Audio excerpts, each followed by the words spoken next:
Welcome, impactful parents. Today, we're going to talk all about fentanyl and exactly what parents need to know about this particular drug. Hello, my name is Christina Campos. I'm founder of The Impactful Parent, and I help parents of school-age children turn their chaos into connection with their adolescent. I am a mom of four kids, a teacher that has taught every grade from preschool through high school. And today I help moms and dads like yourself to navigate that exhausting, confusing, frustrating, but rewarding world of parenting. So, welcome to The Impactful Parent. Today, we have a very special guest. His name is Richard Capriola. And Richard has been a mental health and substance abuse counselor for over 2 decades. He has worked as an addictions counselor in Houston, Texas for quite a while, over 10 years, where he has treated both teens and adults. And he is also the author of a book that every parent should have called The Addicted Child, and it's a parent's guide to adolescent substance abuse. I am really happy to have Richard on the Impactful Parent stage again today because Richard has been a long-standing guest of mine. His information is so valuable, including all about fentanyl today. So listen up, parents, because this is a good one.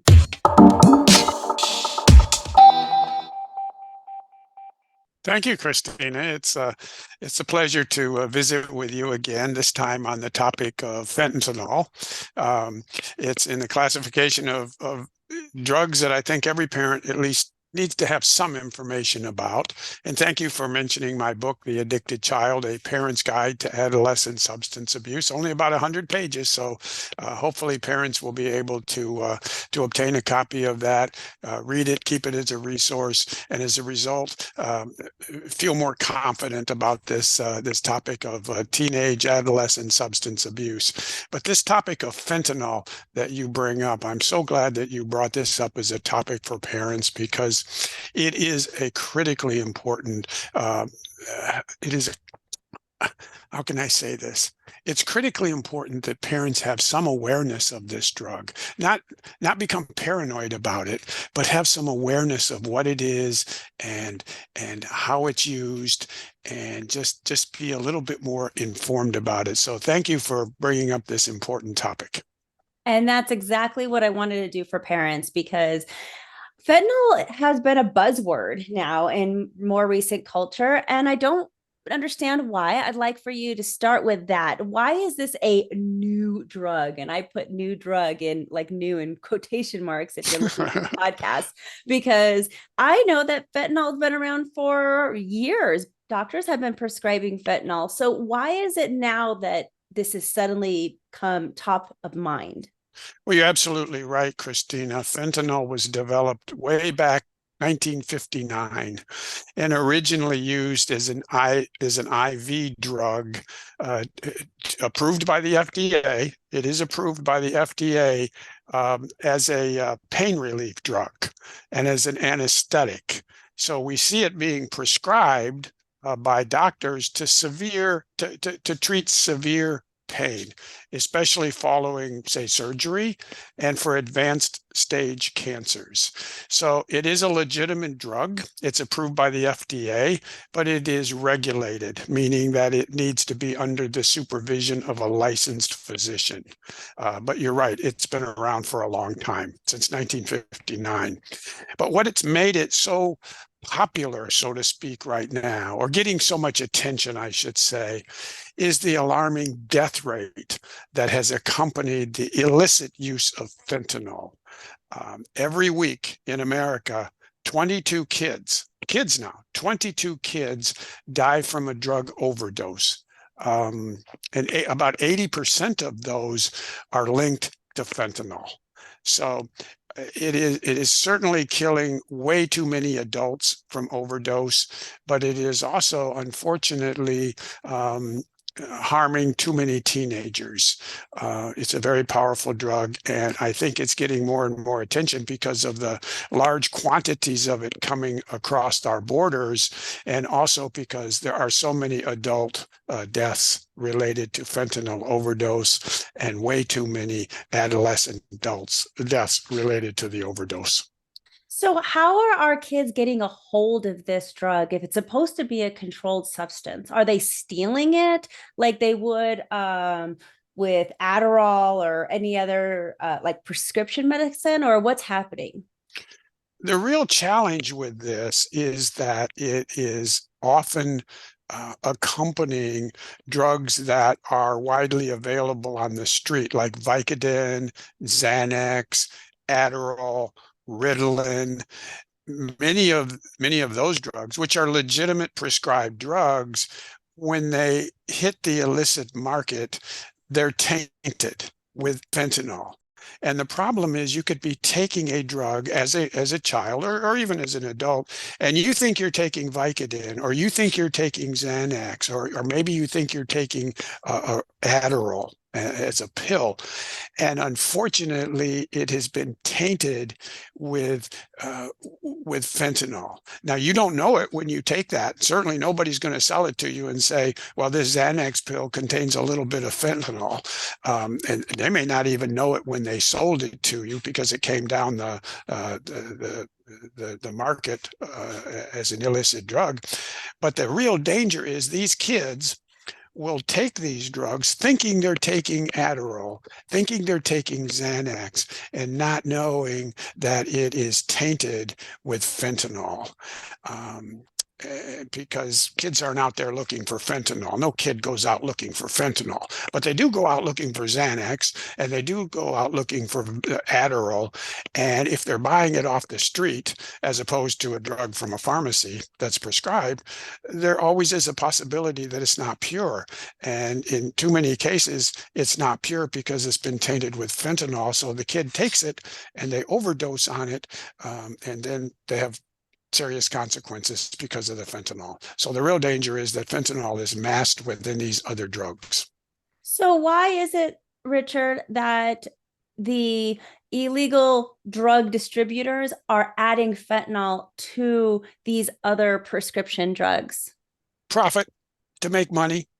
I think I read somewhere that it cost them about 10 cents to make one of these drugs that are laced with fentanyl that they might sell on the market for $20 or $30. So there is a huge profit in this fentanyl drug market. And there's a huge profit in all of these drugs, but particularly for fentanyl, because it's so easy and cheap to make and hide within these drugs, and they make tremendous profits off of them. Now, fentanyl is no different, I don't think, than any other illicit drug. It's all driven by money and profits.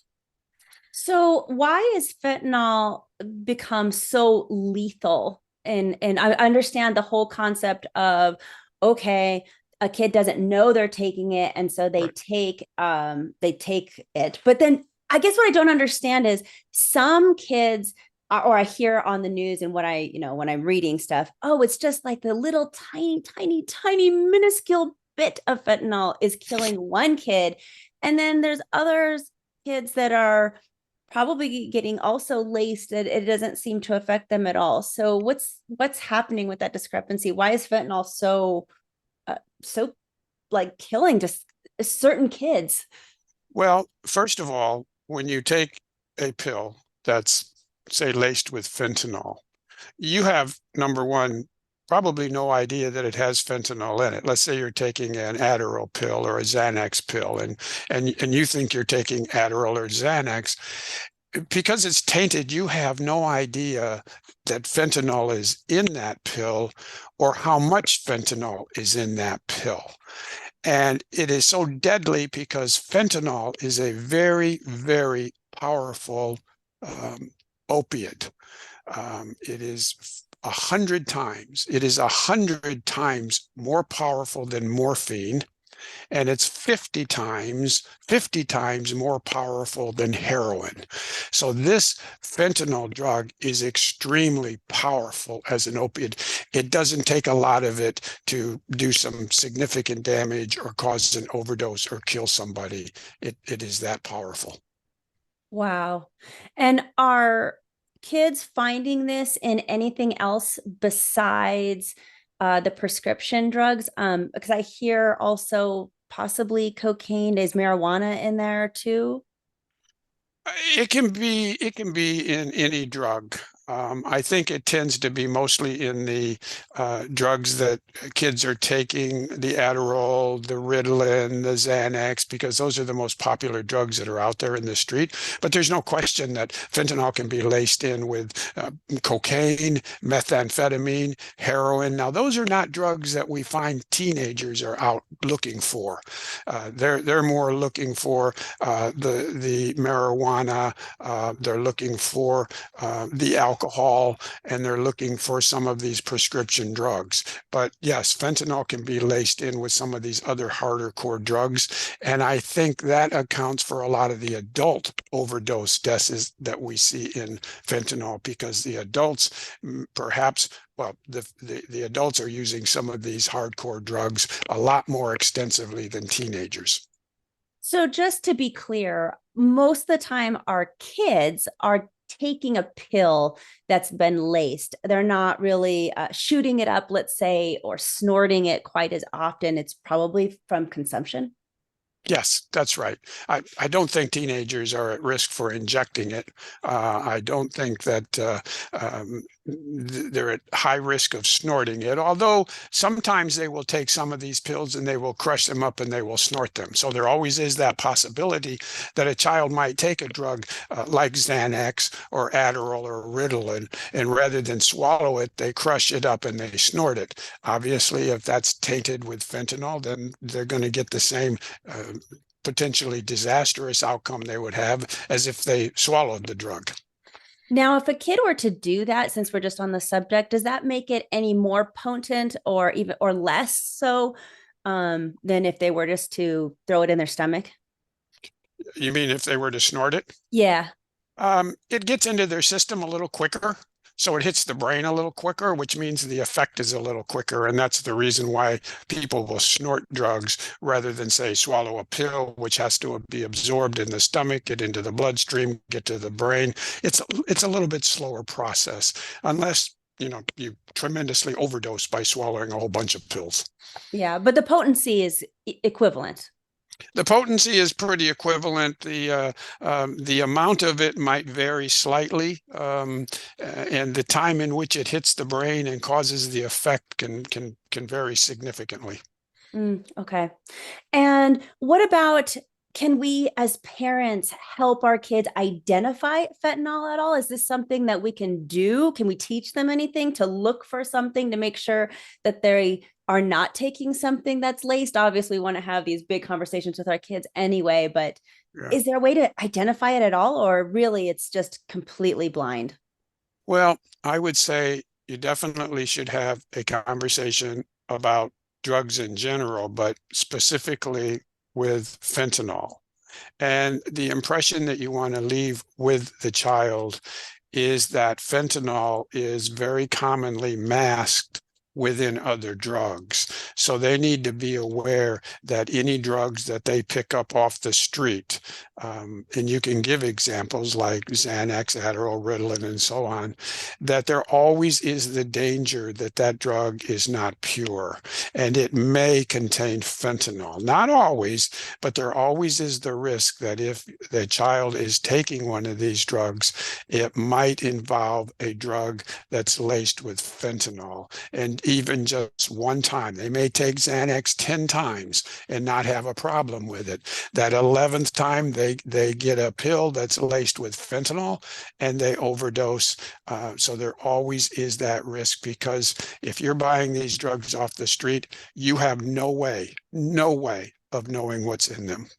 Okay, so you can't identify it on, you can't lick it, you can't No, taste it, you know what I mean? Like you can't smell no, it. There's no. nothing. So if our kids come to us and start, I hate to say it, but making those excuses, as I know some kids do, because they believe crazy things, I want parents to be able to debunk that. Absolutely. There's no way that you can identify it because it's masked within the pill itself. And, unless you do a scientific analysis of it that people would do to to examine it, which no adolescent can do. Most parents can't do that. You just have no way of knowing. And that's the danger to all of this fentanyl, is the fact that it's not sold as fentanyl on the street to these kids. It's masked within these drugs that kids are after, like the Xanax, the Adderall, the Ritalin, and that's the real danger of it. Now, is fentanyl addictive in any way? It's an opiate. So yes, like all other opiates, it is addictive. The problem with fentanyl is not that you're going to get addicted to it. It's that it's going to kill you.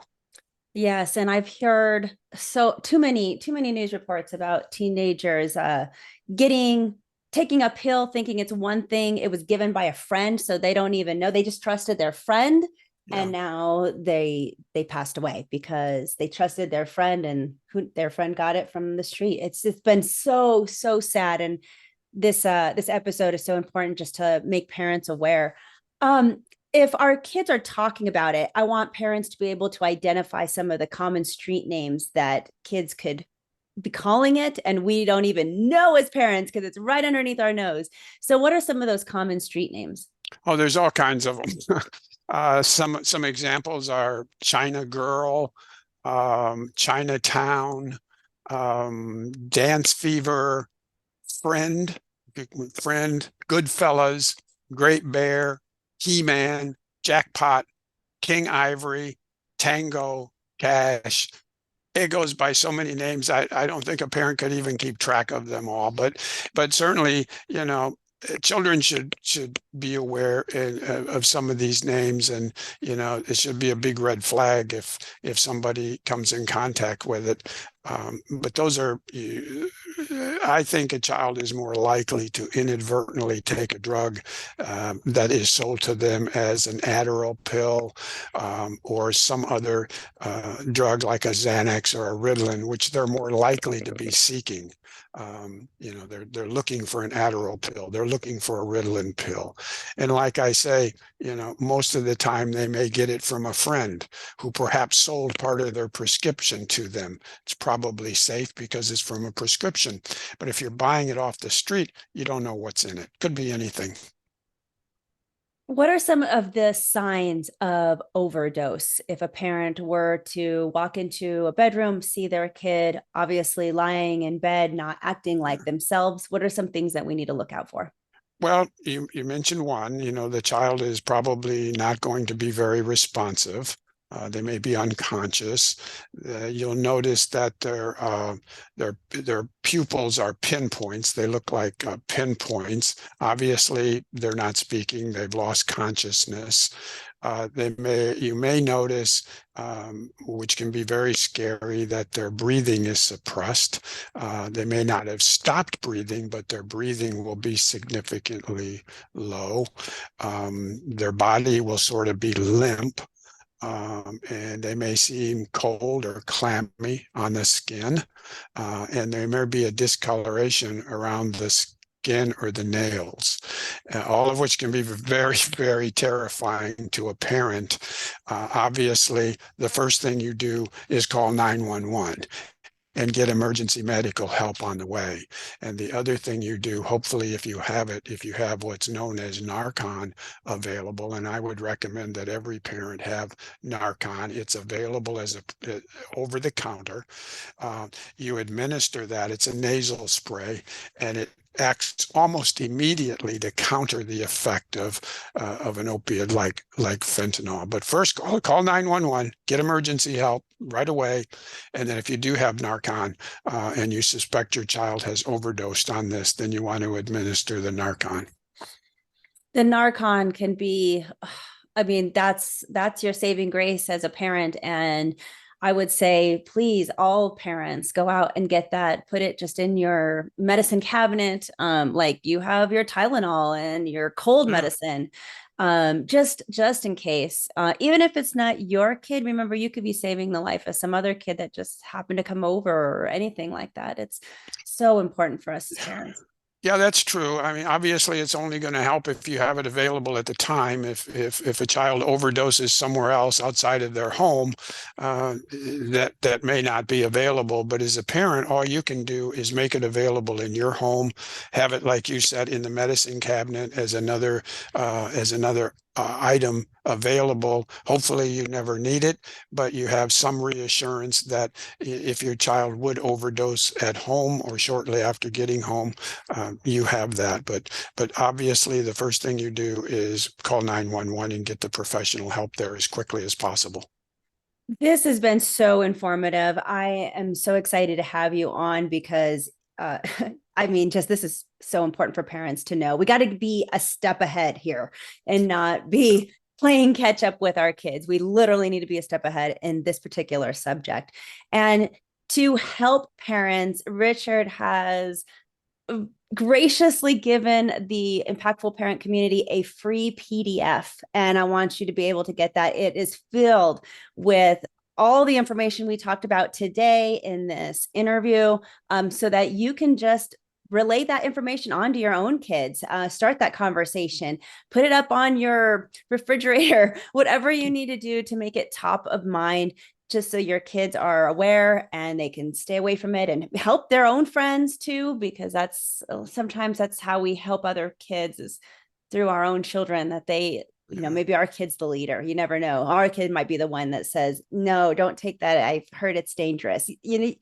You don't know what happens in other families. So let's be proactive parents. And to get that free PDF made by Richard, you're going to go to theimpactfulparent.com/fentanyl, and it's completely free download for you. So thank you so much for that. You're very welcome, Christina. And once again, thank you for inviting me to the program to talk about this issue. Thank you for your questions. Hopefully, we've been able to provide a valuable resource to the parents who listen. So thank you. And thank you for the great work that you're doing with all these parents. Parents need a lot of support, a lot of encouragement. And I just want to say thank you for the work that you're doing to enable and help these parents. And lastly, Richard, your book is an amazing resource for parents. Again, a great resource to have ahead of the game, you guys, ahead of the game, so that you Yeah. have it at home. So when you need it the most, it's already there on your bookshelf. And so tell us a little bit again about your book and where we can find it. The book is entitled The Addicted Child, A Parent's Guide to Adolescent Substance Abuse. I kept it to around 100 pages so it would be quick to read and easy to read. I tried to pack as much information in it that I hope will be helpful to parents. For example, it has a chapter that helps parents understand how these drugs work in the teenage brain. It has chapters on the drugs that are out there. Parents are aware of alcohol and marijuana, but they might not be aware of some of these other drugs. And very importantly, I have put warning signs in for a child that might be drinking alcohol, warning signs for a child that might be smoking marijuana. I've included warning signs for a child that might be developing an eating disorder and a child that might be self-injuring themselves, because sometimes an eating disorder and self-injury will accompany a child using drugs. So it's important that parents know what these warning signs are. It's like anything else. The sooner we catch a problem, the sooner we can act on it and get it resolved. And then I have a chapter that explains what assessments you should get done if you think your child might be using a substance, and what treatment options are there. All of that packed in a short volume that I hope parents will walk away from after reading it and think, okay, I feel better about this. I feel like if I help to deal with this, I hope I don't, but if I do, I know what to do now. I feel a little bit better about it. And it's a great gift idea too Yeah. to other teenage parents. I'm telling you, things like this, they're the most valuable thing that might happen in your life, to have that foresight and know what to do. I mean, it's just, I can't express it enough. So check that out, parents. You can get on Amazon, correct? You can go to the book's website, www.helptheaddictedchild.com, helptheaddictedchild.com. There'll be a link that'll take you to Amazon, or you can go to Amazon and just write in, The Addicted Child, A Parent's Guide to Adolescent Substance Abuse. If you like to read a paperback, it's a paperback, or if you prefer a Kindle, it's also available as a Kindle. Thank you so much, Richard, for all your information today. I really appreciate it. Thank you for joining me today. Remember that this episode is just a small part of what the Impactful Parent offers. Also available are online courses, parent support groups, coaching services, and the Impactful Parent app. So find out more by going to theimpactfulparent.com. Become a more impactful parent by downloading the Impactful Parent app. The Impactful Parent app is free so that you can carry help and tips and parenting resources right in your pocket so that you can get them whenever you need it most. So discover new parenting techniques to make your life easier and resources that you just need as a parent of school-age children. Download the app today. It's absolutely free. So go to theimpactfulparent.com or your phone's app store and search Impactful Parent, and I'll be there. Available on Apple or Android devices. But until next time, you got this. I'm just here to help.